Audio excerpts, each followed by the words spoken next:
اونایی که اعتماد نکردن باختن. پیازتو رنده کن چون از نگینی لعاب بیشتری بهت میده.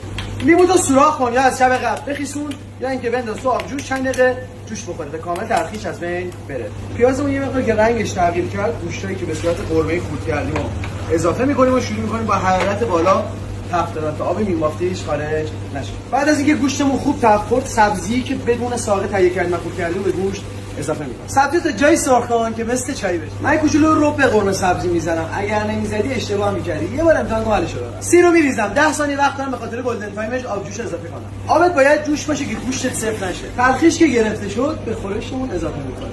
لوبیامون رو جدا پختیم چون خورش تیره میشه. به ازای هر پرسم 20 گرم لوبیا پخته اضافه می‌کنیم. به نظرتون این خورش برای جا افتادن به چند ساعت زمان احتیاج داره؟ تو کامنت ها بهم بگو. اگه دنبال شوهر میگردی این قرمه سبزی رو حتما یاد بگیر.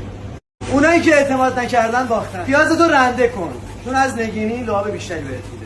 لیمو سوراخ کن یا از شب قبل بخیسون یا اینکه بنداز تو آبجوش چند دقیقه جوش بخوره تا کامل ترخیش از بین بره. پیازمون یه مقدار که رنگش تغییر کرد، گوشتایی که به صورت قرمه‌ای خورد کردیم و اضافه می‌کنیم و شروع می‌کنیم با حرارت بالا تفت دادن تا آب میمافتیش خارج نشه. بعد از اینکه گوشتمون خوب تفت خورد، سبزی که بدون ساقه تهیه کردیم و خورد کردیم به گوشت اضافه می‌کنم. سبزی تا جای سرخ کن که مثل چای بشه. من کوچولو رب قرمه سبزی میزنم. اگر نمیزدی اشتباه می‌کردی. یه بار امتحان کن حلش رو. سی رو میریزم. 10 ثانیه وقت دارم به خاطر گلدن تایمش آبجوش اضافه کنم. آبت باید جوش باشه که گوشتت سفت نشه. تلخیش که گرفته شد به خورشمون اضافه می‌کنیم. لوبیامون رو جدا پختیم چون خورش تیره میشه. به ازای هر پرسم 20 گرم لوبیا پخته اضافه می‌کنیم. به نظرتون این خورش برای جا افتادن به چند ساعت زمان احتیاج داره؟ تو کامنت ها بهم بگو.